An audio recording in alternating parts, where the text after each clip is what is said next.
Tunes. Dans une petite ferme, vivait heureux une poule, Lucie et ses petits poussins. Un jour, Lucie était en train de se balader avec ses poussins à côté de la ferme, quand un aigle s'approcha d'eux et attrapa un de ses poussins qui s'appelait Daisy et s'envola. Lucie s'en est aperçue de suite et a essayé de rattraper l'aigle pour sauver Daisy. Elle essaya de voler le plus haut possible pour les rattraper, mais malheureusement elle n'y parvint pas. L'aigle volait trop vite. L'aigle vola en cherchant un bon endroit pour manger sa proie Daisy, quand un autre aigle s'approcha d'eux et aperçut la jolie Daisy.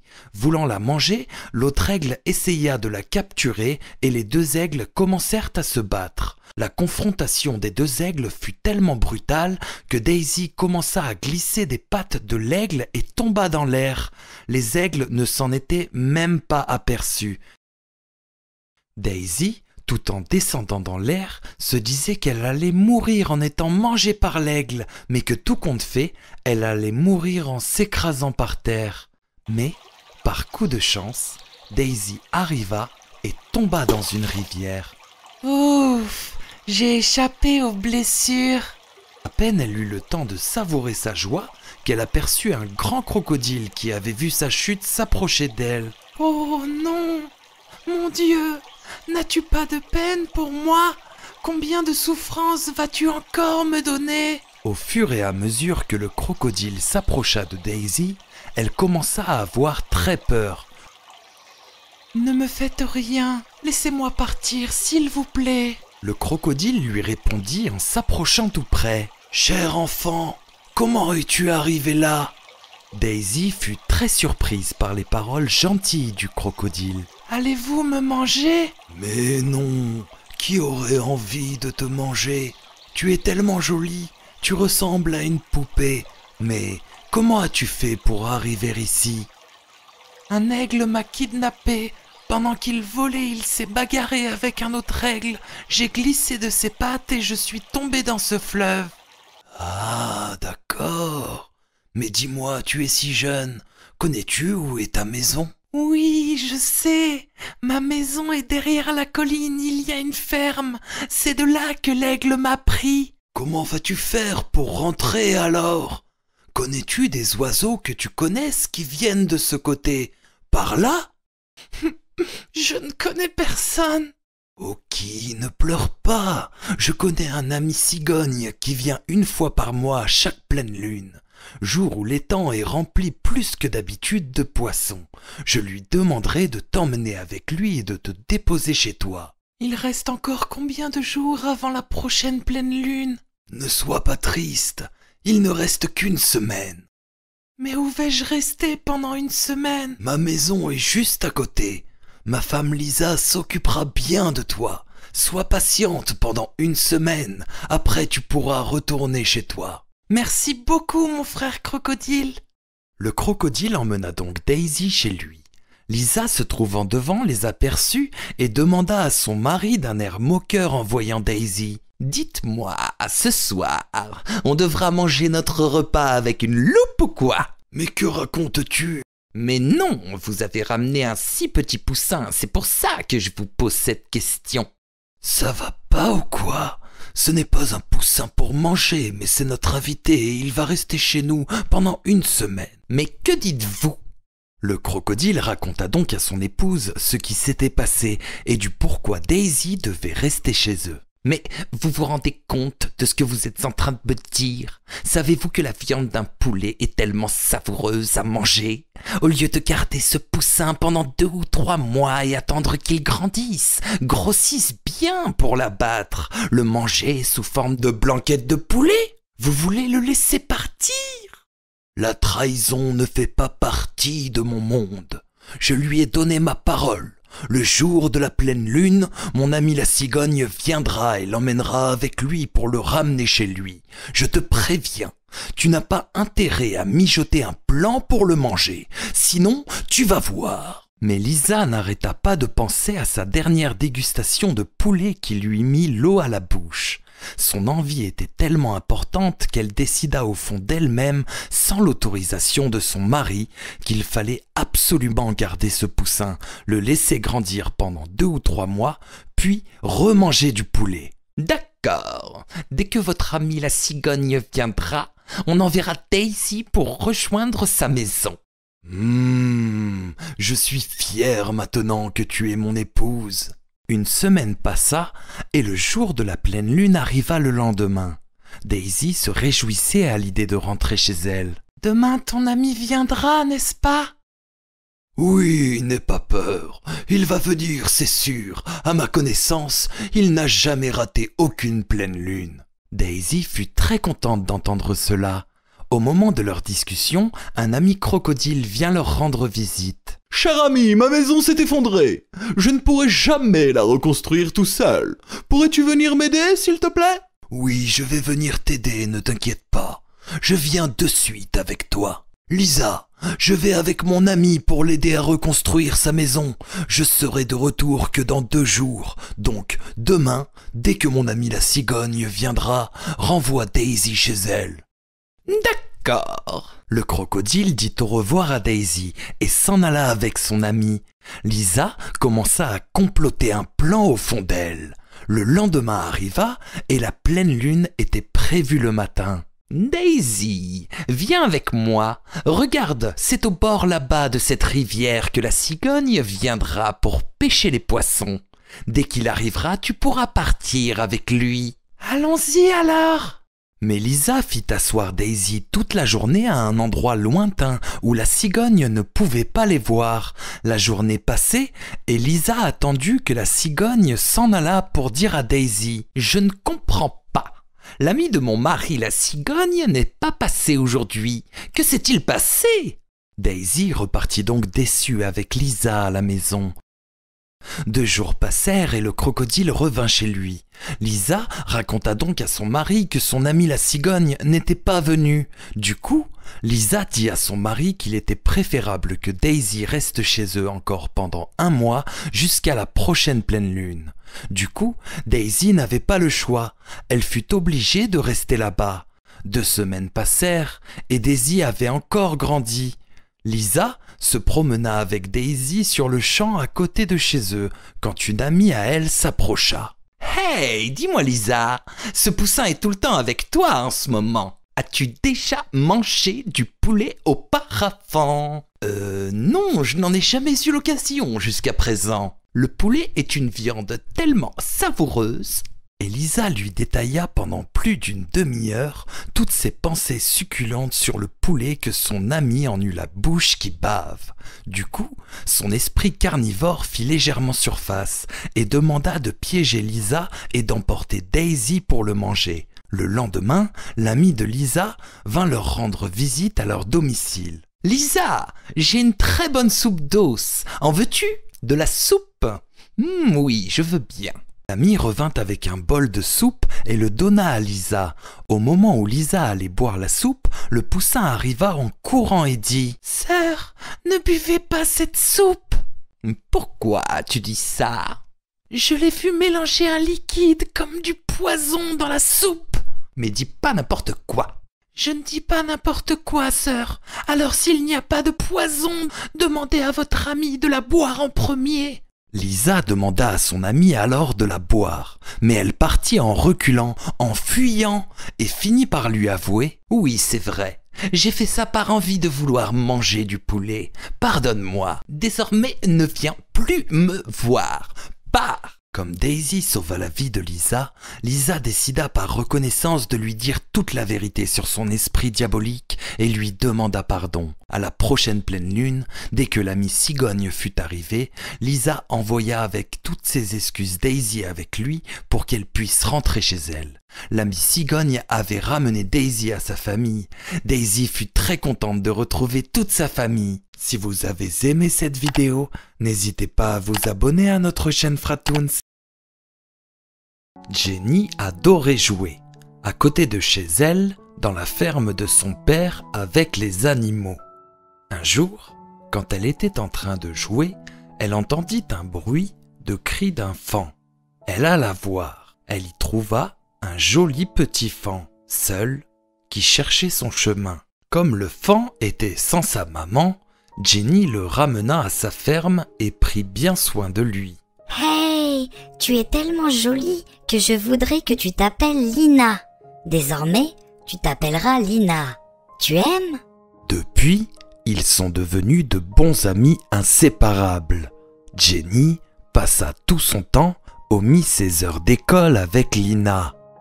Quelques jours passèrent et Lina avait bien grandi. Elle observait avec fascination tous les jours la forêt qui se trouva à côté de la ferme. Lina remarqua que le père de Jenny alla dans la forêt régulièrement avec l'âne. Elle décida donc de discuter avec l'âne. « Frère, vous faites souvent des allers-retours du côté de la forêt. Vous y faites quoi ?»« Ah ça, quand on traverse la forêt, il y a un grand village. C'est de là-bas que nous ramenons de la nourriture pour nos animaux. » « Ah, ok. D'ici la forêt est tellement jolie. Si on y va de tout près, comment sera-t-elle ?»« Elle sera encore plus belle. D'une part, il y aura des rivières et d'autre part de jolis arbres, plantes, vignes, qui seront tellement beaux à voir. Mais toi, tu es née là-bas, tu ne t'en rappelles pas ?»« Je suis venue ici quand j'étais petite, donc je ne m'en rappelle plus. Un jour, tu pourras m'amener voir cette forêt ?» Toi, cette forêt est autant jolie que monstrueuse. Beaucoup d'animaux sauvages y vivent. Quand nous traversons la forêt, les animaux sauvages ne nous approchent pas grâce au fusil de notre maître. Sinon, on serait mangé. Rien ne fut peur à Lina. Sa seule envie de découvrir son lieu de naissance lui envahissait son esprit. Chaque nuit, tous les animaux de la ferme sont enchaînés et enfermés, sauf Lina, qui était le cerf favori de la famille. Elle se promenait librement à tout moment. Un jour, en pleine nuit, Lina se promena hors de la ferme et vit la forêt sous le reflet de la lune. Elle lui paraissait d'une beauté extrême. « Pourquoi n'irais-je pas dans la forêt sans que personne ne sache maintenant ?» se demanda-t-elle. Elle sauta donc au-dessus des barrières et courra en direction de la forêt. Arrivée dans la forêt, elle commença à savourer les mouvements des arbres, les animaux qui courent. Elle était tellement contente. Tout à coup, elle aperçut une ombre qui la suivait sous la lumière de la lune.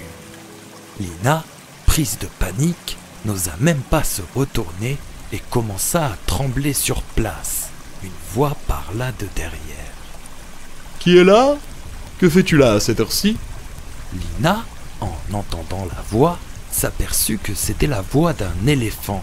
Elle se retourna donc plus rassurée. « Je voulais venir voir le lieu où je suis née, donc c'est pour ça que je suis venue, » lui expliqua-t-elle. « Ici, c'est une forêt dangereuse. Il ne faut pas s'aventurer toute seule ici. Comme tu as très envie exceptionnellement, je vais rester avec toi et te faire visiter la forêt. Mais on fait ça rapidement, d'accord ?»« D'accord, mon frère. Je vous en remercie. » L'éléphant commença à bien aimer Lina. Sa façon de contempler et d'admirer la forêt lui paraissait drôle. Ils visitèrent un peu la forêt, puis l'éléphant dit « Aujourd'hui, il se fait trop tard. Un autre jour, je continuerai à te faire visiter le reste de la forêt. » L'éléphant la raccompagna donc près de sa ferme sans que personne ne la voie. Au bout d'une semaine, Lina eut l'envie d'aller visiter le reste de la forêt. La nuit tomba. Lina sauta donc les barrières et alla retrouver son ami l'éléphant dans la forêt. « Tu es venue toute seule encore aujourd'hui? N'as-tu pas eu peur un peu? Ok, viens !» dit l'éléphant. Ils visitèrent donc le reste de la forêt. Les deux amis passèrent tellement un bon moment qu'ils ne virent même pas passer le temps. Le soleil commença à se lever. « Oh là là! Il se fait jour! Il faut que je retourne chez moi tout de suite !» Elle courut comme une flèche pour retourner chez elle. Entre-temps, à la ferme, le jour était bien levé. Les animaux commencèrent à sortir de la ferme et remarquèrent l'absence de Lina et commença à se poser la question. Où est Lina ?» Quand Jenny et son père, tristes, cherchèrent partout Lina, ils aperçurent, choqués, Lina venant de la forêt vers eux. Un chien de la ferme dit à ce moment, sous la jalousie: « Ouf! Voilà ce qui se passe quand on bichonne trop un animal !» Le papa de Jenny, furieux, dit à Jenny: « Jenny, désormais, il faut que l'on accroche Lina comme tous les animaux. »« D'accord, papa. » Depuis ce jour, Lina fut accrochée la nuit, et le chien jaloux fut mis pour garde à côté d'elle. Donc Lina fut très en colère contre Jenny et son père. Elle décida, au fond d'elle, de partir d'ici et jamais plus revenir. La nuit tomba, mais Lina n'arriva pas à dormir. Le chien lui commença à dormir. Lina sauta donc sur l'occasion, arracha sa corde et se courra vers la forêt, rejoignant l'éléphant. « Tu es encore revenu ? Tu ne te calmeras donc jamais ? » Ils ont su que je suis parti dans la forêt, et depuis, ils ont commencé à m'accrocher. C'est pour ça que je suis venu définitivement. Désormais, je n'y retournerai pas. Ne dis pas n'importe quoi. Comment vas-tu vivre ici toute seule ? Je ne pourrai pas tout le temps rester avec toi. Ne le sais-tu pas ? Si, je sais. Mais au lieu de rester là-bas, je préfère mourir toute seule ici. Toute la journée, Lina, heureuse avec son amie, continua à visiter la forêt. Demain, dans la ville d'à côté, c'est la fête des cannes à sucre. Pour remercier les éléphants de n'avoir pas abîmé les champs de canne à sucre. Ils mettent plein de canne à sucre devant nous. Donc demain, tous les éléphants, nous irons là-bas. Je me demande comment tu vas faire pour rester toute seule ici. Parmi tes nombreuses visites jusqu'à présent, qu'aucun animal ne t'ait aperçu est une grande chose. Ne t'inquiète pas, c'est qu'une seule journée, je vais me débrouiller. Le lendemain matin, l'éléphant prévenu Lina de faire attention à elle et partit pour la fête. À la ferme, depuis le départ de Lina, Jenny n'arrêtait pas de pleurer et ne mangea pas. Le papa, touché par la tristesse de sa fille, décida d'aller dans la forêt à la recherche de Lina avec toutes ses protections habituelles. Pendant sa recherche durant la journée, il aperçut Lina se balader dans un champ de verdure. Il se rapprocha donc d'elle. Quand il arriva tout près d'elle, un tigre caché dans les buissons sauta sur Lina et la mordit à son cou. Le papa de Jenny, voyant Lina gémir de douleur, tira un coup de fusil sur la jambe du tigre. Le tigre blessé, voyant le chasseur avec son fusil, lâcha Lina et prit la fuite. Lina, blessée au cou, lutta contre la vie et la mort. Le papa de Jenny lui fit les premiers soins et la ramena à la ferme. Jenny et son père prirent soin de Lina. Lina s'aperçut, en les voyant bien prendre soin d'elle, de leur profond amour pour elle et commença à en avoir les larmes aux yeux. Lina, prise de larmes, enlaça Jenny. L'idée de repartir dans la forêt ne lui revint plus. Elle redevint le petit chouchou de Jenny. Son ami l'éléphant passa régulièrement près de la ferme pour la voir et jouer avec elle. Si vous avez aimé cette vidéo, n'hésitez pas à vous abonner à notre chaîne Fratoons. Cette jolie cigogne s'appelait Nita. Elle pond tout le temps ses œufs sur cette montagne-ci. Cette année, comme d'habitude, elle pondit ses œufs ici et les couva. Quelques jours après, ses œufs éclatèrent et les cigogneaux commencèrent à sortir les uns après les autres.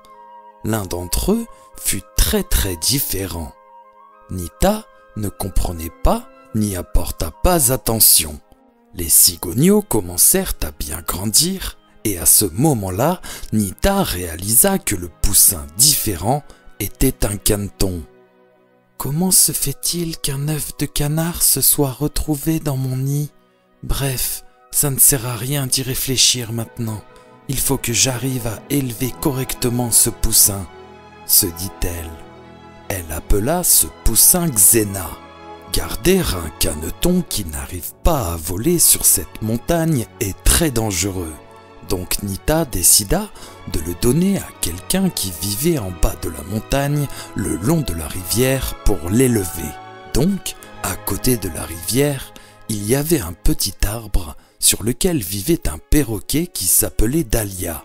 Nita lui expliqua la situation. « Dahlia, peux-tu t'occuper de mon Xena ?»« Oh là là! S'occuper d'un caneton, c'est trop difficile. Ça court partout. Si je dois tout le temps le surveiller, qui va donner à manger à mes enfants ?»« Ne t'inquiète pas. Jusqu'à ce que le caneton grandisse, je vous apporterai tout ce qu'il vous faut pour vous tous. »« Alors, d'accord. » Tous les matins, Nita accompagna ses enfants pour qu'ils jouent avec leur sœur Xena un peu, puis s'envolent. À chaque séparation, Xena était très triste et pleurait. « Maman, ne me laisse pas. Emmenez-moi avec vous. S'il vous plaît, maman. »« Non, tu ne peux pas voler comme nous. C'est pour ça qu'on est obligé de te laisser ici. » répondit tristement Nina à chaque fois. Dahlia ne donnait pas correctement à manger à Xena. Seule Dahlia et ses enfants se nourrissaient de la nourriture ramenée par Nita. Quelques jours passèrent et Xena devint grand et restait toujours triste. Un jour, en soirée, Xena pria Dieu en pleurant. « Dieu, pourquoi m'as-tu créé? Tout le monde est heureux avec leurs parents. Pourquoi moi je suis toute seule sans ma famille? Je n'ai plus envie de vivre. » Puis elle s'endormit sur place. Le matin, en se réveillant, elle trouva une paire de chaussures à côté d'elle. « C'est quoi ça? On dirait des chaussures. » Elle les mit et se rendit compte qu'elle commença à voler. « Waouh, super! Je peux voler !» Xena, très heureuse, continua à voler et rencontra sa mère Nita et ses frères et sœurs. « Hey, Xena! Comment fais-tu pour voler aussi haut? Regarde mes pieds, j'ai des chaussures magiques qui me permettent de voler aussi haut. Mais qui te les a données? Personne ne me les a données. Quand je me suis réveillée ce matin, elles étaient à côté de moi.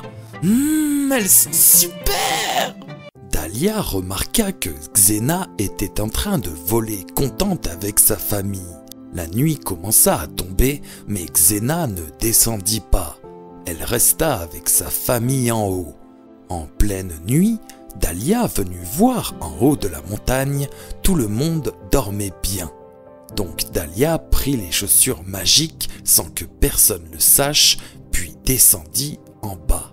Le matin, Xena se réveilla et s'aperçut que ses chaussures n'étaient plus là. Xena commença à pleurer car elle ne voyait plus ses chaussures. Sa mère réussissa avec beaucoup de difficulté à la consoler et la convaincut de redescendre en bas. « Pourquoi, Xena, tu n'es pas rentrée hier soir? Où étais-tu passée? Hier matin, quand je me suis réveillée, j'ai trouvé des chaussures magiques à côté de moi. Quand je les ai mises, j'ai volé tout en haut. Après, je me suis endormie avec maman en haut de la montagne. Ce matin, les chaussures avaient disparu. Avant-hier, j'ai prié très profondément pour toi, et je te fais venir ces chaussures pour toi. Je te les ai déposées à côté de toi. Il aurait fallu que tu me rapportes ces chaussures avant la tombée de la nuit. Comme tu n'as pas fait ça, les chaussures ont disparu toutes seules. »« Ah bon? Je ne savais pas tout ça. Du coup, j'ai réagi bêtement. Excuse-moi, sœurette. Existe-t-il une solution pour récupérer ces chaussures? Si je reprie profondément, il y a une possibilité que ces chaussures reviennent, mais il faut que tu acceptes certaines conditions.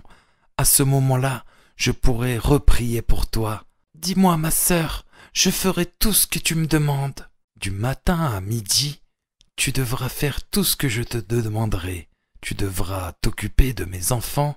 Tu ne devras utiliser les chaussures que l'après-midi jusqu'au soir. Il faudra me ramener ces chaussures avant le lever du soleil.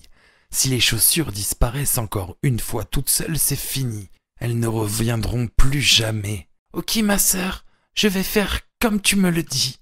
Dahlia prit les promesses de Xena et lui fit faire tout son travail, soi-disant qu'elle était en méditation spirituelle profonde pendant la matinée, puis elle lui donna les chaussures après dans l'après-midi. Xena prit les chaussures et vola avec beaucoup d'enthousiasme et rejoignit sa famille. Elle revint comme convenu rendre les chaussures avant le lever du soleil à Dahlia. Quelques jours passèrent comme ceci. Un jour, au moment où Xena était partie avec ses chaussures, Dahlia était en train de discuter à propos de ses chaussures envoûtées avec une amie. Xena passa par là et s'aperçut que Dahlia était en pleine discussion sérieuse avec son amie et voulut savoir par curiosité ce qu'elles étaient en train de parler. Elle se plaça donc derrière elle pour écouter. « Hey, Xena travaille pour toi comme ton esclave. Quel sort lui as-tu jeté? Je lui ai jeté aucun sort. Je lui ai volé ses chaussures magiques. Je lui ai fait croire que c'est moi qui lui ai fait venir en priant, et je lui ai fait promettre d'accepter de tout faire pour moi si elle veut revoir les chaussures. C'est pour ça qu'elle travaille comme mon esclave. » Xena entendit tout ça et fut étonnée, effondrée. « Sa mère aussi travaillait pour toi comme une esclave, n'est-ce pas? »« Ah ben oui, sa mère travaillait bien pour moi. » Mais a commencé à ne pas faire son travail correctement, donc je n'ai pas voulu rester sans réagir. Donc j'ai pris un de ses œufs et je l'ai mis dans le nid de Nita en haut de la montagne. Sa mère a cherché longuement son œuf et elle en est morte. Xena, bouleversée par tout ce qu'elle avait entendu, alla raconter à Nita. Nita, après avoir tout écouté en colère, dit: pour tout ce qu'elle a fait, il faut lui donner une bonne leçon. Donc, Nita et Xena préparèrent un coup monté. Quand Dahlia s'éloigna du nid, Nita et Xena en profitèrent pour kidnapper les enfants de Dahlia et les cachèrent à un endroit sûr. Ils cachèrent aussi les chaussures magiques. Dahlia chercha partout ses enfants et vena où se trouvait Nita. Quand elle vit Xena, elle lui dit paniquée: « Mes enfants ont disparu, les as-tu vus? Le moine, propriétaire des chaussures magiques, est venu ici. C'est lui qui a pris ces chaussures à vos enfants et est parti avec. »« Mais que dis-tu? »« Oui, un moine est venu ici et m'a demandé de lui rendre ses chaussures magiques. Je lui ai dit que je ne pouvais lui donner car c'était ma sœur Dahlia qui me les avait fait venir après avoir prié pour moi. Il a écouté tout ce que je lui ai dit. Énervé contre vous, il a pris les chaussures et vos deux enfants et il est parti. » Dahlia, paniquée, a commencé à avoir peur. « Oh là là, mais où est-il maintenant? Où a-t-il emmené mes enfants? Qu'a-t-il dit en partant? Il a dit que tu devras, en te mettant à genoux, t'excuser auprès de chaque personne que tu as arnaquée en disant des mensonges jusqu'à présent. Tu devras t'excuser en avouant tes erreurs. Ainsi, après avoir demandé pardon à toutes ces personnes, regarde en haut. Tu devras aller en haut de la montagne, te placer au sommet, fermer les yeux et prier profondément jusqu'au coucher du soleil. Si tu fais tout ça, tes enfants pourront revenir avec toi, nous a-t-il dit. Mais il a dit aussi que si tu ne fais rien de tout ça, tes enfants ne reviendront jamais. Je veux mes enfants! Je vais faire comme il a dit. Je veux retrouver mes enfants. Dahlia allons donc voir toutes les personnes qu'elle avait arnaquées et leur demanda en pleurant pardon en se mettant à genoux. Elle demanda pardon aussi à Nita et Xena en leur racontant toute la vérité.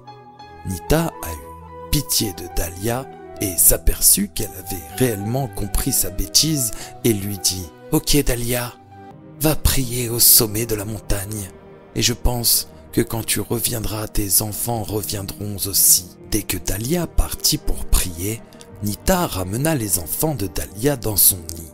Dahlia revint auprès de son nid, puis y retrouva ses enfants et elle fut très ravie. Depuis ce jour, Dahlia arrêta d'arnaquer les gens et devenue correcte avec tout le monde. Ainsi, Xena, avec ses chaussures magiques, commença à vivre en volant avec toute sa famille. Si vous aimez cette histoire, abonnez-vous à notre chaîne Fratoons pour ne louper aucune histoire. Activez la cloche pour être informé des nouveautés, mettez un pouce en l'air et écrivez-nous un joli commentaire. Ce magnifique éléphanto s'appelait Dumbo. Il s'amusa en se baladant avec son père et sa mère dans la jungle. Soudainement, un oiseau qui vola au-dessus d'eux fit tomber un fruit devant Dumbo. « Ouah, maman, c'est quoi ce fruit? Il est trop beau! » « Ah, ça, c'est une grenade, Dumbo. C'est très bon. Vas-y, mange-le. Tu vas l'adorer. » Après avoir mangé le fruit. « Ouah, c'est très délicieux. Pourquoi vous ne me l'avez jamais donné jusqu'à présent? » Ce fruit ne se trouve nulle part près d'ici. Seuls les humains le cultivent trop loin d'ici dans leur jardin.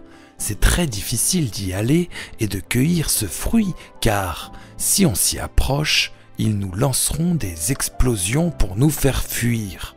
Dumbo commença à faire le caprice. Moi je veux ce fruit, j'en veux beaucoup. Ok, ne pleure pas, j'irai en chercher demain. Vous ne vous rendez pas compte de ce que vous dites? Lui, c'est un petit garçon, il fait juste un caprice. Et vous, vous acceptez sans dire non? Vous connaissez à quel point les humains sont dangereux? Oui, je sais, mais il en a trop envie. Juste, je vais essayer. Papa, moi aussi je viens avec toi. Malgré le désaccord de ses parents, Dumbo, capricieux, ne les écouta pas et partit le lendemain avec son papa. La marche fut longue et lointaine. Durant tout le chemin, Dumbo, joyeusement, passa le temps en posant de multiples questions à son père. Ils arrivèrent presque près du jardin des grenades. Mais une patte de son papa se coinça dans quelque chose. Quand le papa tira sa jambe, il comprit que sa jambe était coincée dans un piège pour éléphant. Il essaya donc de tirer de toutes ses forces, mais il n'arriva pas à retirer sa jambe. Oh mon Dieu, je suis venu me coincer moi-même dans ce piège. Comment vais-je renvoyer mon fils tout seul? Dieu, pourquoi cette épreuve compliquée? Papa, qu'est-ce qui s'est passé? Pourquoi ta jambe est-elle coincée dans cette corde? Ce n'est pas une corde, c'est un piège mis par les humains. Ah là là, père, que vais-je faire maintenant? Dois-je aller chercher quelqu'un? Pendant qu'ils parlèrent, ils entendirent un bruit d'humains qui s'approchèrent. Dumbo, je pense qu'ils sont arrivés. Tu devrais partir d'ici immédiatement. Sinon, ils te captureront aussi. Papa, comment puis-je t'abandonner et repartir tout seul d'ici? Tu demandes de l'aide à quelqu'un pour te montrer le chemin puis rejoins ta maman. Allez vite. Pour sauver Dumbo, son père lui demanda de partir immédiatement et rapidement. Dumbo partit donc en pleurant dans le buisson à côté et il se cacha pour voir ce qu'il se passa. Certains hommes attrapèrent son père et l'emmenèrent dans un camion. Voyant cela, Dumbo éclata en sanglots. « Papa, tout ça c'est de ma faute. Si je n'avais pas fait de caprice, tu ne serais pas coincé avec eux comme ça. C'est de ma faute. » Un zèbre vit Dumbo qui pleura comme ça et alla vers lui. « Pourquoi es-tu en train de pleurer ici?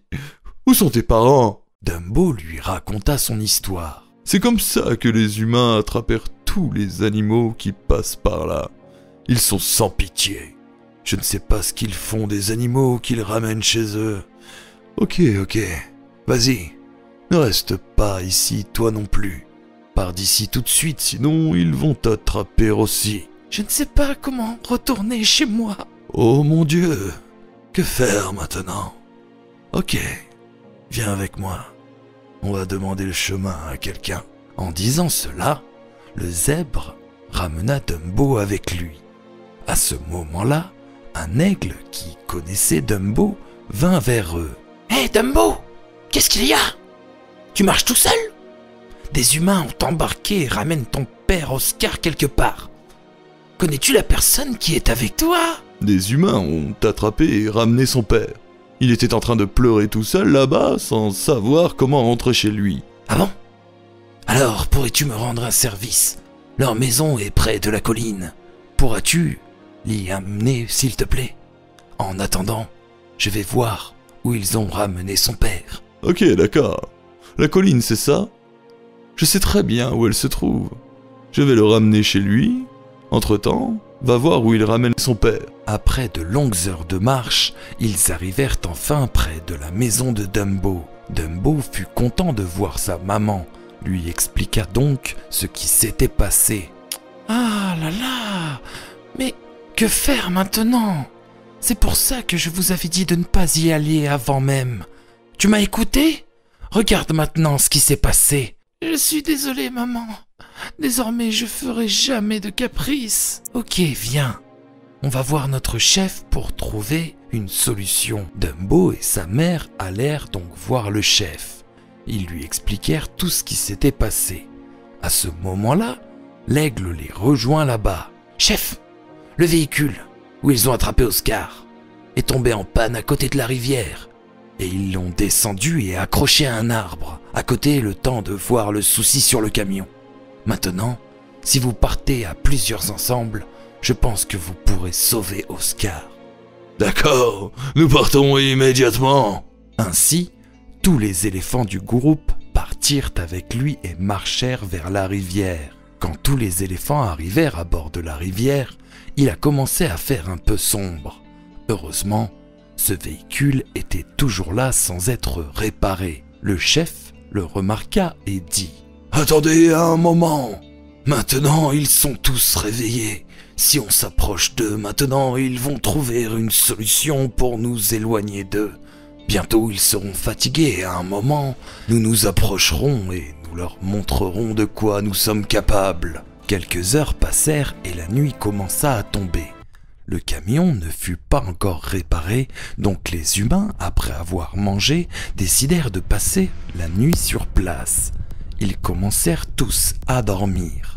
Les éléphants profitèrent de l'assouplissement des humains et les attaquèrent. Les humains, par peur, coururent pour sauver leur vie. Ils arrachèrent la chaîne qui tenait le pied d'Oscar et le sauvèrent. Ils le raccompagnèrent tous jusqu'à chez lui. Quand ils arrivèrent chez eux. « Je suis désolé, papa. Je ne ferai pas de caprices désormais. Dumbo est un petit. S'il fait des caprices, ce n'est pas grave. Mais toi, désormais, ne fais pas de caprices avec ta femme en acceptant tout ce que demande ton fils. »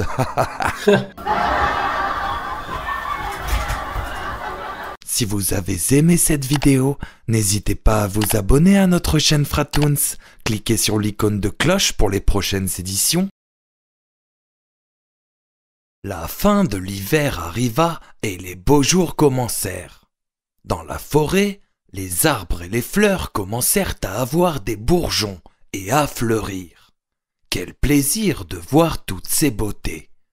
Ria était très contente de voir ses poussins sortir de leurs coquilles. Cette nuit, un bruit étrange empêcha les poussins de dormir.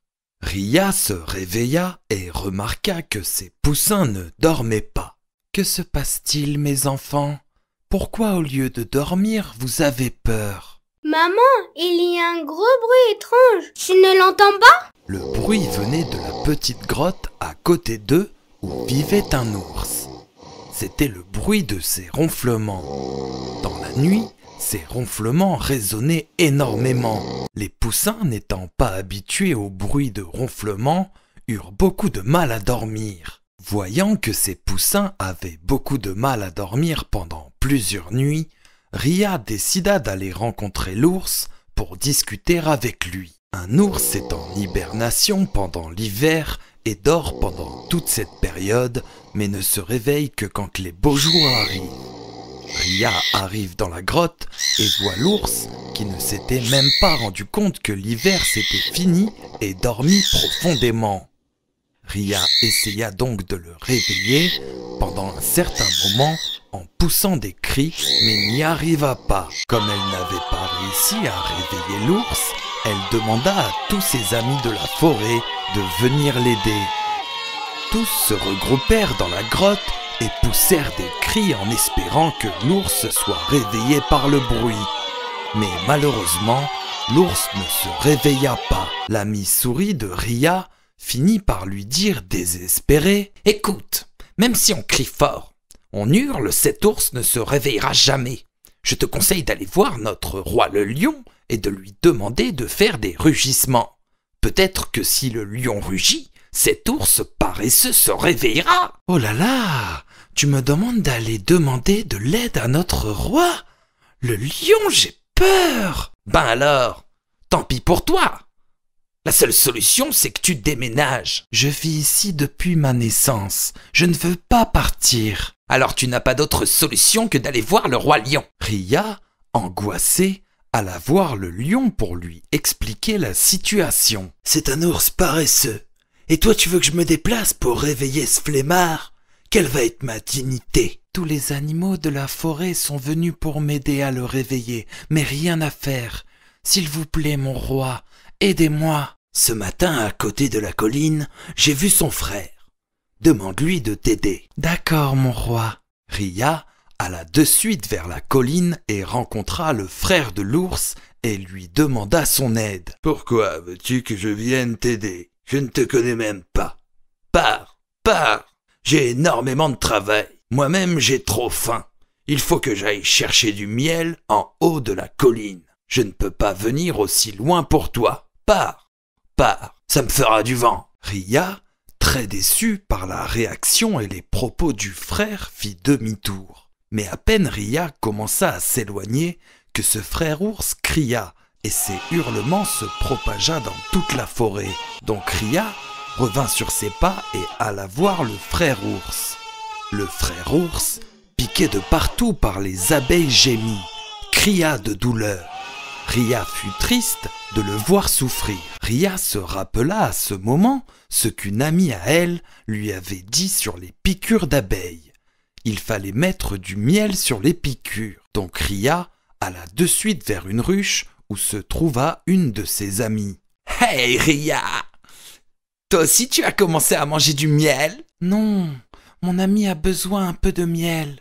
Pourrais-tu m'en donner un peu s'il te plaît? »« Attends, j'arrive !» Son amie abeille lui rapporta un pot de miel rempli. Ria remercia son amie abeille et alla voir de suite le frère ours pour le lui en donner afin qu'il puisse en mettre sur ses piqûres. Dès qu'il en mit sur ses piqûres, la douleur se réduisit. « Toutes mes excuses, Ria.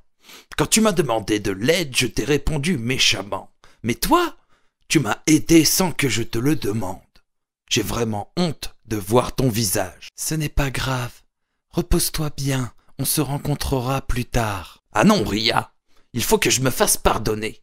Je viens avec toi tout de suite pour t'aider. » Ils allèrent tous les deux dans la grotte où dormait l'ours. Le frère de l'ours se mit à côté de son frère et se mit à pousser des gros et forts grondements pour le réveiller. L'ours se réveilla tout doucement et vit son frère. « Mais que se passe-t-il? Pourquoi m'empêches-tu de dormir en criant aussi fort? Les beaux jours ont commencé depuis déjà plusieurs jours. Tu comptes dormir jusqu'au prochain beau jour ou quoi? Mais que fais-tu ici, toi? » Le frère ours raconta donc à l'ours tout ce qui s'était passé et surtout des raisons pour lesquelles il devait venir. « Pardon, Ria. Désormais, je ne gênerai plus tes enfants pour dormir avec mes ronflements. Dormez tranquillement. Moi, je retourne avec mon frère sur la colline. » C'est ainsi que l'ours dit au revoir à tout le monde et s'en alla avec son frère. Si vous avez aimé cette vidéo, n'hésitez pas à vous abonner à notre chaîne Fratoons, cliquez sur l'icône de cloche pour les prochaines éditions et laissez-nous un commentaire. Dans un immense arbre qui se trouvait dans une jolie forêt, vivait un oiseau qui s'appelait Ruby. Pour pondre ses œufs, elle y construisit un joli nid. Alors qu'elle avait eu son premier œuf, elle le laissa dans son nid et partit chercher de la nourriture. Quand Ruby revint le soir, une mauvaise surprise l'attendait. Son œuf avait disparu. Ruby chercha de suite en bas de l'arbre en pensant qu'il était tombé et qu'il s'était cassé, mais elle n'y trouva aucune trace. Elle se posa des questions sur la disparition inquiétante de son petit. Elle alla demander à son amie Julie, qui était sur un arbre pas loin de là. « Quelqu'un est-il passé à côté de mon nid ?»« Non. Personne, pourquoi? Qu'est-ce qui se passe? L'œuf que j'ai laissé ce matin n'était plus là à mon retour. Je n'ai aucune trace par terre. »« Moi, je suis là depuis ce matin, je n'ai vu personne se diriger vers ton nid. » Sans avoir trouvé de solution pour retrouver son œuf, déçue, Ruby retourna à son nid. La nuit passa et elle pondit un autre œuf. Puis le lendemain, elle partit chercher à nouveau de la nourriture. Mais le soir, à son retour, son œuf avait disparu encore une fois. Ruby retourna voir Julie. « Comment ça? Aujourd'hui aussi, ton œuf a disparu? Cet après-midi, je me suis absentée pour aller chercher de la nourriture. Peut-être que quelqu'un est venu à ce moment-là. » Ne sachant quoi faire, Ruby, pétrifiée par la disparition de ses œufs, se mit à réfléchir. Et elle prit une décision. Puis se rendit voir son amie.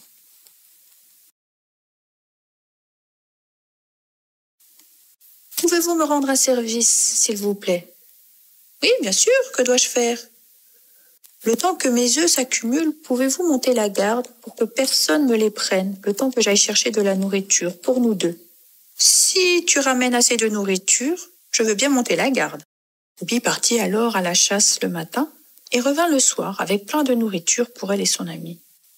Elle se dirigea vers le nid de Julie et lui demanda « J'espère que vous avez bien veillé sur mon œuf? »« Oui, j'ai bien veillé sur l'œuf. Personne ne s'est approché de lui. » Ruby, très contente, se dirigea vers son nid.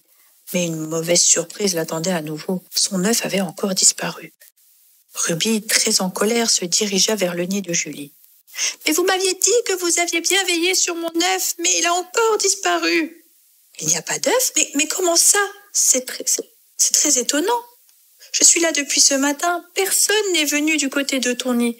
Moi, je pense plutôt que c'est le serpent qui se trouve en bas de ton arbre qui doit les prendre discrètement. » Ruby, déçue, décida d'aller voir le serpent. Elle lui demanda « Mon frère, cela fait des années que nous sommes voisins. Comment avez-vous pu me faire cela? »« Mais de quoi parles-tu » répondit le serpent. « Comment peux-tu me soupçonner? Tu es un peu comme ma sœur. Comment pourrais-je voler tes œufs? Mais qui donc prend mes œufs? Je ne comprends plus rien. » Ruby, très attristée par la situation, réfléchit toute la nuit et décida de ne plus faire confiance à personne. Elle allait trouver le voleur seule. Le lendemain, elle partit comme d'habitude en prévenant son amie. « Julie, pourrais-tu veiller sur mon œuf, s'il te plaît, aujourd'hui encore une fois? »« Oui, bien sûr, mais tu dois me ramener un peu plus de nourriture qu'hier. »« Oui, sûrement. » Ruby partit comme si elle partait pour chasser, mais se cacha un peu plus loin dans un arbre pour surveiller. Pendant plus d'une heure, rien ne se passa. Soudainement, Ruby vit Julie voler et se diriger vers le nid de Ruby, et s'y posa. Elle pensa que Julie était dans son nid afin de mieux protéger son œuf. Mais soudainement, Julie prit l'œuf de Ruby et commença à voler. L'oiseau étonné la suivit. Tous deux continuèrent à voler quand soudainement, Julie passa au-dessus de plusieurs rochers et lâcha l'œuf de Ruby qui s'écrasa par terre. Ruby vit son œuf s'écraser par terre et elle commença à pleurer. Julie, entendant les pleurs de son amie, fit demi-tour. Elle pleurait tellement, sans fin. Julie, voyant son amie dans cet état, lui dit d'un air désespéré. « Oh, pardonne-moi, Ruby, j'ai commis une grave faute, je ne recommencerai plus. »« Pourquoi avez-vous fait ça? Pourquoi êtes-vous fâchée comme ça contre moi? » Mais je ne suis pas en colère contre toi. Alors pourquoi faire cela? Je suis fâchée contre moi-même. Comment ça, contre toi-même? Oui, j'ai un souci. Je n'ai pas la possibilité d'avoir des enfants. Donc, par jalousie, je vois les œufs des autres. Je n'arrive pas à résister, je les vole et je les casse. Tu te rends compte du mal que tu fais? Oui, je sais que ce que je fais n'est pas bien du tout, mais je n'arrive pas à résister. Je pense que j'ai un souci. Je n'arrive pas à trouver de solution pour me guérir. Ruby écouta très attentivement les explications de son amie et lui proposa une solution. Ma sœur, je te propose de te donner 2 de mes œufs. Garde-les et élève-les jusqu'à ce qu'ils grandissent. Es-tu sûre? C'est vrai? Je t'ai trahi et tu me proposes de m'aider? Mais comme tu es gentil. Alors, pendant 2 jours, Julie fit attention à 2 œufs de rubis. Et les œufs éclos. La première réaction des poussins était d'appeler Julie maman. Quelle joie! Julie fut très heureuse de la réaction de ses poussins. Mais elle eut aussi très peur de les perdre et décida donc d'aller voir son ami, Ruby. Si les poussins te voient avec les autres, ils vont comprendre que tu es leur vraie mère. Je préfère m'éloigner un peu, jusqu'à ce qu'ils grandissent. D'accord, fais ce que bon te semble. Julie s'éloigna donc le temps que ses petits grandissent, et ils vécurent heureux, jusqu'au jour où les petits devinrent grands et demandèrent à leur mère. « Maman, pourquoi es-tu différente de nous ?»« Ah, ça, c'est parce que vous ressemblez à votre père. »« Mais où est papa alors ?»« Votre père est parti à l'étranger. Il va mettre du temps pour revenir. » Julie passa des jours en répondant toujours la même chose à ses enfants. Mais un jour, celle-ci fut touchée par une flèche. Blessée, elle retourna difficilement vers son nid pour retrouver ses enfants. Les enfants étaient choqués par la blessure de leur mère et ils ne savaient pas quoi faire. « Mais que s'est-il passé, maman? Pourquoi saignes-tu autant ?» Julie, très affaiblie, leur répondit. « J'ai été touchée par une flèche. Je risque de mourir, mes enfants. Mais vous êtes grands maintenant. Vous devez être forts et surmonter cette épreuve. Mais avant tout, je dois vous avouer une chose. » Julie raconta donc toute la vérité à ses enfants. L'existence de leur vraie mère, pourquoi c'est elle qui les a élevés. Elle leur dit aussi où ils pourront la retrouver juste avant de s'éteindre dessous leurs yeux. Un des moineaux alla donc retrouver Ruby et lui dit la triste nouvelle. Puis, il lui demanda de la suivre. Ils se dirigèrent tous ensemble vers le nid de Julie. Les 2 moineaux enterrèrent donc leur mère, adoptive, et s'envolèrent avec leur vraie mère, afin de vivre une nouvelle vie. Si vous avez aimé cette histoire, n'hésitez pas à vous abonner à notre chaîne Fratoons et cliquez sur l'icône de cloche pour les prochaines éditions. Dans une petite ville de la campagne vivaient des oiseaux dans les arbres. Parmi eux, je vous présente ce petit oiseau très futé et très courageux qui s'appelait Bobby. En principe, quand les oiseaux entendent des coups de fusil ou des pétards éclater, ils disparaissent par peur. Mais Bobby, contrairement aux autres oiseaux, quand il entend quelque chose, il sera curieux de trouver l'origine de ces bruits. Il n'aime pas recevoir de conseils de qui que ce soit, y compris de sa maman. Tout rentre par une oreille et ressort par l'autre. La fête de la lumière, Diwali, approcha et les enfants de la ville commencèrent à faire éclater les pétards par-ci et par-là. Les oiseaux commencèrent à avoir peur.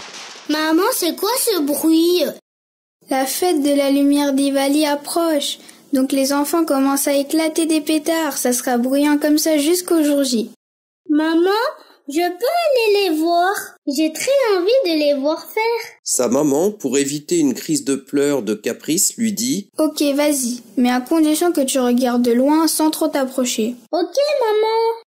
Bobby alla donc voir et regarda donc les enfants faire. Il fut ébloui par les bruits, les éclats des pétards.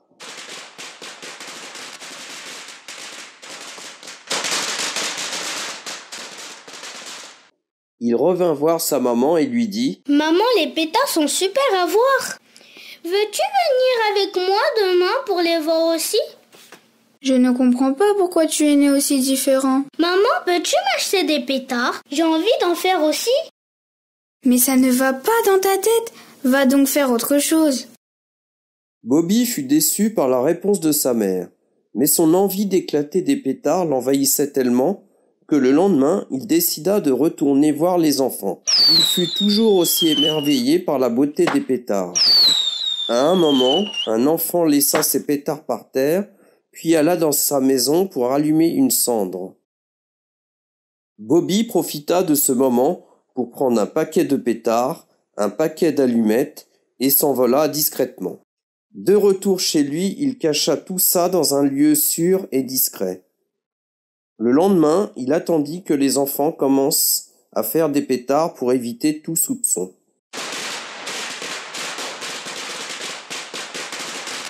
Dès qu'il entendit du bruit, il alla à sa cachette et éclata tous ses pétards. Mais cela fit tellement de bruit dans la forêt que les oiseaux s'enfuirent par peur.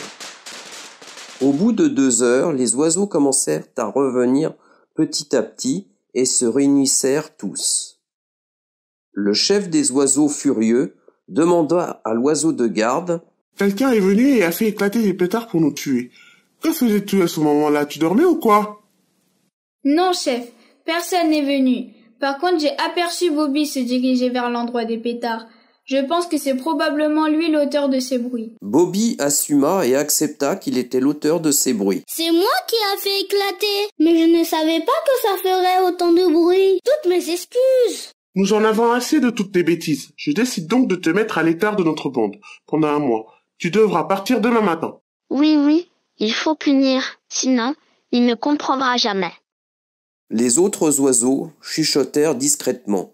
Mais à ce moment-là, aucun oiseau ne remarqua l'entrée d'un chasseur qui commença à tirer sur eux. Le chef fut touché sur son aile gauche. Tous les oiseaux s'enfuirent par peur, sauf Bobby. Le chef, blessé gravement, tomba par terre et souffra de ses douleurs. Le chasseur s'approcha pour retrouver sa proie touchée. Mais Bobby prit une énorme feuille et recouvra le chef pour que le chasseur ne le voie pas et lui dit : « Chef, soyez courageux. Je reviens avec le docteur. » « D'accord, Bobby, dépêche-toi. » Le chasseur fit le tour de la forêt, mais ne réussit pas à trouver le chef.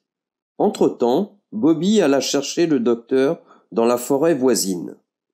Le docteur soigna le chef et dit : « Heureusement que Bobby m'a ramené très vite. Je serais venu 10 minutes plus tard, je n'aurais pas pu vous sauver. » « Je t'ai dit ce matin que je ne supportais plus tes bêtises, mais ton extrême courage m'a sauvé aujourd'hui. Je te remercie infiniment, Bobby. » « Mais non, chef, ce n'est rien. Pas besoin de me dire merci pour ça. » Après quelques heures, tous les oiseaux revinrent. Le chef rassembla tous les oiseaux et raconta ce qui lui était arrivé. « Écoutez-moi tous, je passe le jugement que j'ai rendu ce matin à Bobby. C'est le plus courageux parmi nous. Donc je décide que désormais, ce sera Bobby notre oiseau de garde. » Tous les oiseaux commencèrent à râler. « Mais chef, il est trop petit pour assumer une telle charge. Il doit protéger nos vies. Réfléchissez bien. » « Ah bah oui, quand j'étais blessé, vous vous êtes tous enfuis sans venir m'aider. Par rapport à vous tous, il est mieux que vous. » Bobby, ayant obtenu le poste de garde, était très content. Il rassembla plein de pétards et s'en servit pour en faire éclater sur les chasseurs. Du coup, les chasseurs eurent peur de s'approcher de leur forêt. Depuis ce jour-là, les oiseaux commencèrent à vivre dans la tranquillité. Si vous avez aimé cette histoire, n'hésitez pas à vous abonner à notre chaîne Fratoons et cliquez sur l'icône de cloche pour les prochaines éditions. Le village Mayenne se situait près d'une forêt. Dans ce village, vivait une famille, Julien, Sarah et leur fils Max depuis quelques années. Un jour, comme il faisait beau, Sarah eut envie de faire un barbecue dans son jardin. Donc, elle demanda à son mari Julien d'aller acheter de la viande et du charbon. Julien partit faire les courses, il réussissa à trouver de la viande, par contre, il ne trouva pas de charbon, car il y avait une pénurie de charbon depuis quelque temps. Il rentra donc chez lui sans charbon, et expliqua la situation à sa femme. Sarah lui proposa alors d'aller chercher du bois, dans la forêt à côté en guise de charbon. Il hésita pendant un instant, car cette forêt était souvent fréquentée par des animaux sauvages. Pourtant, il prit son courage entre 2 mains, et décida d'aller chercher du bois pour rendre réjouir sa femme. Une fois arrivé au milieu de la forêt, il trouva beaucoup de bois. Content, il ramassa tranquillement tout ce qu'il pouvait.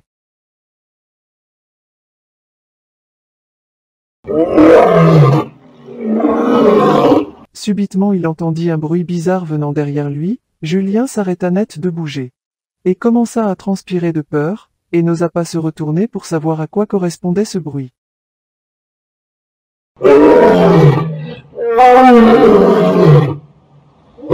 Mais plus les secondes avancèrent, plus le bruit se rapprochait de lui, et lui donna la tremblote. Julien ferma les yeux, et se retourna tout doucement malgré sa peur. Il ouvrit les yeux craintifs, et vit un lion rugir, qui sauta sur lui. Julien effrayé cria, hurla, mais le lion l'avait mis à terre et le tenait par ses pattes. Julien terrorifié, demanda avec une voix peureuse. Sire, s'il vous plaît, ayez pitié de moi. Ne me mangez pas, je tiens à ma famille. Sans moi, elle souffrira. Pauvre homme que tu es. Dommage que cela ne me touche pas. Mon estomac n'a qu'une seule envie, c'est de te dévorer. J'ai trop faim. Depuis une semaine je suis sans proie. Je suis juste venu ici pour chercher du bois, pour faire un barbecue. Je vous promets que si vous me laissez partir, je vous donnerai beaucoup de viande fraîche cuite au barbecue. C'est quoi? Un barbecue. Julien lui expliqua le goût d'un barbecue, comme quoi la viande serait irrésistible, et qu'il n'aurait jamais mangé une viande si succulente. En ayant écouté ses explications, le lion eut l'eau à la bouche, et accepta de ce fait de le laisser rentrer chez lui, en guise de respecter sa parole. Il lui demanda donc son adresse. Maintenant rentre chez toi. Je serai présent chez toi dans 2 heures pile. N'essaie surtout pas de me tromper. Julien tout content le remercia et rentra sans tarder chez lui, où il expliqua ce qui s'était passé à Sarah. Sarah, prépare le barbecue et mets-en de côté pour le lion. Je vais chercher Max à l'école.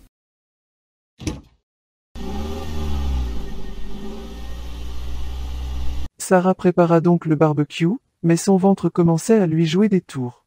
Il gargouillait de faim, sa bouche mourait d'envie de manger un morceau de viande bien grillée et juteuse. Ne pouvant résister à sa tentation, elle commença à manger un morceau de viande. Tellement gourmande qu'elle fut, elle avait fini de déguster son morceau de viande en un instant. Son envie ne calma pas, puisqu'elle n'a pas pu s'empêcher de continuer à manger. Elle mangeait, et mangeait jusqu'à qu'elle s'aperçut qu'elle avait en fait tout mangé.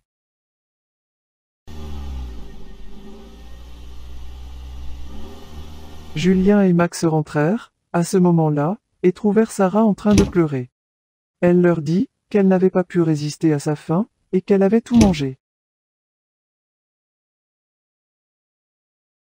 Son mari et Max choqués, ne réagissaient pas. Je suis vraiment désolée, Julien. Je n'ai pas fait exprès. Mais comment va-t-on faire pour le lion? Papa, il va tous nous manger.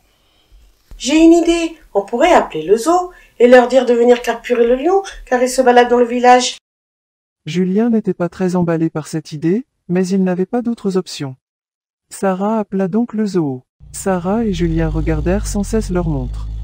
Plus les minutes avancèrent, plus les gouttes de peur coulèrent de long de leur visage. L'équipe de zoo était arrivée entre-temps, et se placèrent tout autour de la maison, de façon à empêcher le lion de s'enfuir. 2 heures se sont écoulées, Julien et Sarah voient le lion s'approcher de leur maison comme prévu. Le lion arriva dans le jardin, il n'y trouva personne. Puisque Julien et Sarah étaient cachés dans leur salon, et regardaient le lion se déplacer par leur fenêtre. Pour se faire entendre, le lion rugissa très fort. Et là, l'équipe du zoo vit une flèche anesthésiste traverser le jardin, et se diriger vers le lion. Quelques minutes plus tard, le lion en rugissant, tomba par terre. Et l'équipe du zoo procéda à leur travail et l'emmenèrent au zoo. Julien et Sarah étaient soulagés. Mais ils s'en voulaient de ne pas avoir respecté leur parole. Le lion a été placé dans une cage, où il commença à se réveiller tout doucement. Dès son réveil progressif, le lion fut déçu et énervé par la malhonnêteté de cet homme. Il n'arrêtait pas de rugir très fort. Julien et Sarah étaient déçus d'un côté de l'avoir trahi. Ils décidèrent de lui rendre visite un jour. Lorsque Julien s'approcha, le lion s'énervait de suite. Son ami singe de la cage d'à côté remarqua ce changement et demanda donc au lion. Pourquoi t'énerves-tu soudainement quand tu vois cette personne, mon ami? C'est lui qui m'a piégé. C'est à cause de lui que je suis ici. Oh, il ne faut jamais croire les humains, ce sont tous des égoïstes. Non, pas tous. J'en connais quelques-uns qui m'ont sauvé lorsque j'étais en danger dans la forêt. Tout à coup, le singe voulut se venger contre Julien, il tenait la main de Max très fort. Du coup le singe tira tellement fort sur sa main, la tête et le corps de Max traversa son grillage tordu, et ils atterrissèrent tous les deux au fond de la cage, vers le lion. Tiens, voilà leur fils, prends ta revanche. Non, rends-moi mon fils s'il te plaît. Pourquoi t'as attrapé le petit? Il n'a rien fait. Je t'ordonne de lui rendre son fils tout de suite. Le singe étonné de la réaction du lion. Rendu l'enfant à contre-cœur. Sire, merci beaucoup. J'ai honte de moi. Je m'excuse vraiment. Je ne sais vraiment pas comment me faire pardonner. Je vais tout faire pour vous sortir de là, même si pour cela il faudra ma vie. Faites-moi confiance une dernière fois. Je vais discuter avec le directeur du zoo. Julien réussit à parler avec le directeur. Le directeur compréhensif laissa le lion partir. Julien et le lion devenaient alors amis, et plus aucun problème n'arriva entre eux. Abonnez-vous, likez.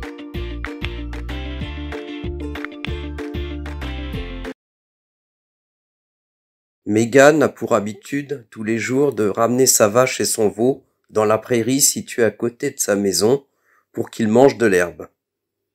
Un jour, pendant que le joli veau Rami et sa maman Bomi étaient en train de brouter de l'herbe, deux personnes passèrent, Arnaud et Jules. L'un d'entre eux, Jules, regardait Rami avec beaucoup d'attention et dit à son ami Arnaud : « Arnaud, as-tu remarqué ? Le petit veau a un cercle autour de l'œil droit. » »« Oui, en effet, et alors ? » »« Et alors ? Tu ne sais pas que ce genre de veau sont porte-bonheur ? Il y a une époque, un agriculteur pauvre est devenu milliardaire. Car, en quelques jours après avoir trouvé un jour une vache avec un anneau autour de l'œil droit, il devint très riche. Regarde aujourd'hui, la moitié des terres qui sont autour de nous lui appartiennent. » »« Ben alors, demandons s'il est à vendre ? » »« Vas-y, on y va. » Ils allèrent donc exprimer leur souhait d'acheter ce veau et demandèrent son prix. « Cette vache et ce veau sont des souvenirs que je garde de mon père décédé. Ils ne sont donc pas à vendre. Désolé. » »« Ok, pas de souci. » Les deux hommes déçus décidèrent de monter un plan pour le récupérer. Qu'est-ce qu'on fait, maintenant ? Leur maison est juste à côté. Cette nuit, dès que tout le monde dormira, on viendra voler le veau. Voler ? Tais-toi. Tu veux devenir riche, non ? Oui. Alors, écoute et fais ce que je te dis. Cette nuit, à 2 heures du matin, on viendra avec le camion pour voler le veau. D'accord ? D'accord.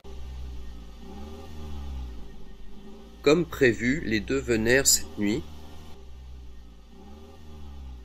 et lancèrent une poudre endormissante sur Rami et Bomi. Ils emmenèrent uniquement Rami.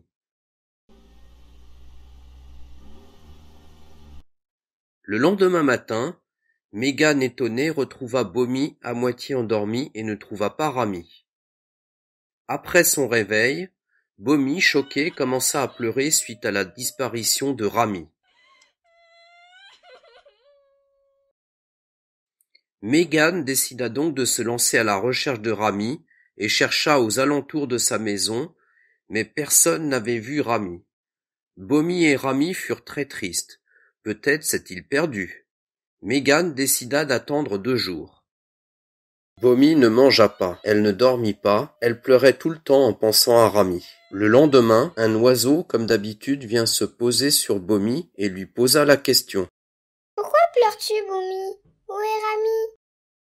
Bomi lui raconta donc ce qui s'était passé.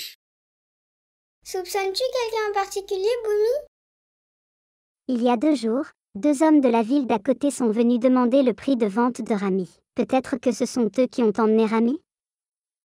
Je vais aller voir dans la ville d'à côté si Rami est là-bas. Sois courageuse, ne pleure pas. L'oiseau s'envola donc à la recherche de Rami dans la ville d'à côté. Il finit par retrouver Rami dans une ferme et décida de se rapprocher de lui. Rami, après avoir aperçu l'oiseau, se mit à pleurer et lui demanda : « Pourquoi je suis tout seul ici ? Où est ma maman ? Ça fait 2 jours que je ne l'ai pas vue, je suis triste. » « Ce n'est pas grave, Rami, ne t'inquiète pas. Ta maman ne sait pas que tu es ici. Je vais la prévenir et la ramener, mais surtout ne dis rien ici. »« Ok, dépêche-toi. »« Ok, j'y vais tout de suite. » L'oiseau alla donc retrouver Bomi et expliqua à Bomi et Mégane le lieu où était Rami. Mégane décida donc de raconter son histoire à la police et lui demanda de l'aide pour récupérer Rami. La police accepta et accompagna Mégane sur les lieux. Jules aperçut la voiture de police de son magasin de fruits et prévena de suite par téléphone Arnaud d'être vigilant et de cacher Rami. Arnaud cacha donc Rami en lui fermant la bouche dans une pièce au fond de la ferme avant l'arrivée de la police. À l'arrivée de la police, il nia les faits et lui montra qu'il n'y avait pas de Rami ici. Mégane, déçue, retourna donc chez lui désespérée. Bomi fut très triste et se mit à pleurer. L'oiseau réagissa de suite. Ne t'inquiète pas, Boumi. Ils ont caché Rami quelque part. Je vais demander de l'aide à notre ami Jackie. Il peut tout faire pour Rami. L'oiseau alla voir Jackie pour lui expliquer la situation et lui demander de l'aide. Montre-moi cet endroit. On va tout faire pour récupérer Rami. Les deux amis décidèrent d'aller à la ferme où l'oiseau avait vu Rami. Jackie renifla le sol et affirma que Rami est bien ici. Et trouva une astuce en voyant les pommiers parler avec Arnaud. Jackie commença à taper sur la barrière pour faire venir Arnaud. Arnaud approcha de la barrière et demanda à Jackie « Qu'est-ce que vous voulez ? » J'aimerais bien manger des pommes. Pouvez-vous m'en donner s'il vous plaît? Je ne peux pas vous les donner gratuitement. Vous n'avez pas d'argent? Regardez là-bas. En bas de la colline, quelqu'un a caché un pot rempli de pièces d'or. Si vous me donnez des pommes, je vous montrerai l'endroit exact. Arnaud pensa dans sa tête que Jules avait raison depuis l'arrivée de Rami. La chance apparut. Ils allaient avoir beaucoup de pièces d'or et devenir milliardaires. Montre-moi d'abord le lieu exact où est caché le pot de pièces d'or, et après je te donnerai autant de pommes que tu veux. Jackie lui dit donc de monter sur son dos et se dirigèrent vers les collines. Jackie aperçut un grand trou sur leur chemin et décida de lui donner un coup de fesse qui le fit tomber dans le trou. Jackie et l'oiseau revinrent de la ferme et cassa la porte et retrouva Rami. Ils ramenèrent Rami retrouver sa maman.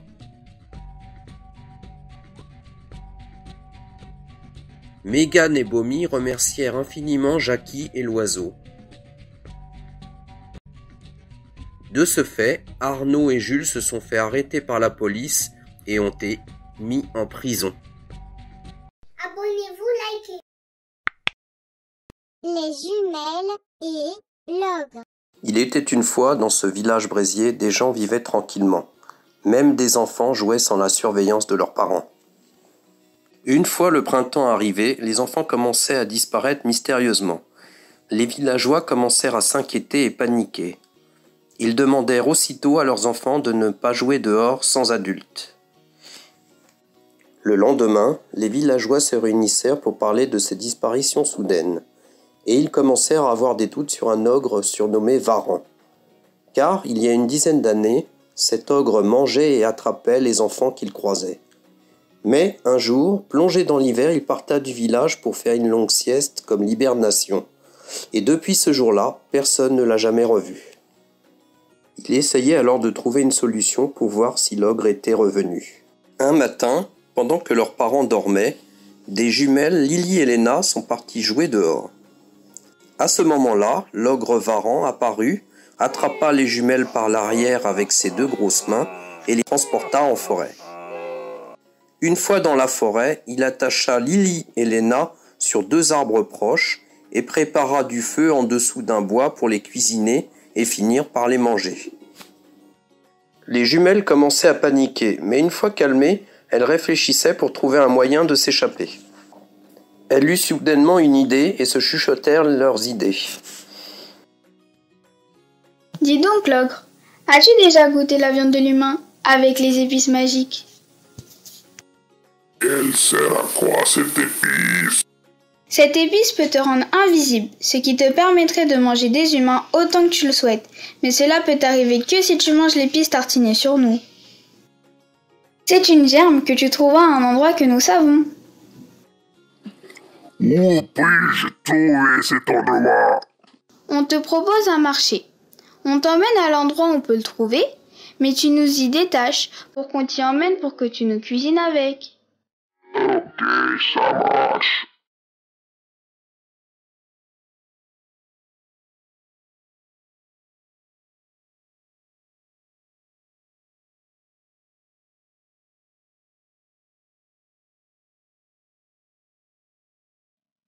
Les jumelles aussitôt détachées le conduisirent à un arbre près d'un feu. Léna lui dit de monter en haut de l'arbre et qu'elle leur dirait dans quel sens il faut aller ensuite. Pendant ce temps, derrière Léna, Lily prena des branches de bois, les enflamma à l'aide du feu, et toutes les deux elles jetèrent les morceaux de bois enflammés sur l'arbre et l'ogre. L'ogre prit feu et cria. Non ! Pendant ce temps, les jumelles fuirent et appelèrent des villageois. Léna et Lily ont réussi à tuer l'ogre. Leurs parents, heureux de revoir leurs jumelles, sont ainsi super fiers d'elles.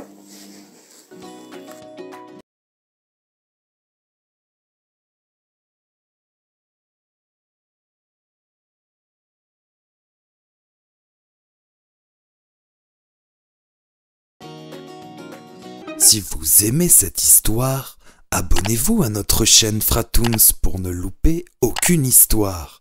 Activez la cloche pour être informé des nouveautés, mettez un pouce en l'air et écrivez-nous un joli commentaire.